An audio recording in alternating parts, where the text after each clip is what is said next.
I was thinking about Mark Bowen's sermon the other day where he talked about involuntary loss. And I think that's such an important subject because we all experience it. I mean, one example for me is the loss of certain physical abilities.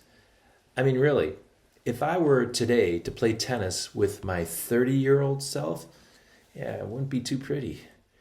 And how we process loss in this life is so critical to our spiritual health. Does it make us better or does it make us bitter? Not only do we experience involuntary loss on a personal level, but we can also experience it as a church, as a community. Our church, and probably every church, has experienced loss since last March. Today we have watch parties, which are great, but it's still not quite what it was before the shutdowns and the mandates and all of that. You know, that reminded me of what happened in the 8th chapter of Acts. In the 8th chapter of Acts, we see that the Jerusalem church was under great persecution to the point that they lost their community and their comfort and they were forced to scatter. They lost everything. And yet, when we read in the passage, we find this in verse 4. But the believers who were scattered preached the good news about Jesus wherever they went.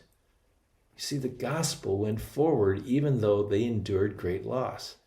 And that is a theme throughout Scripture. God uses loss to do great things.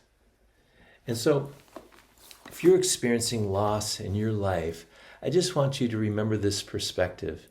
And even more, remember what happened to Jesus, who endured the ultimate loss. I mean, he stepped down from heaven to join us in his creation so that he could be mistreated and ultimately killed on the cross. And the one difference is, it wasn't involuntary loss. It was voluntary loss. What an amazing act of love that is. And look at all the good that came from it. Because of his death on the cross, all who believe are reunited with their Father in heaven forever. What a beautiful thing.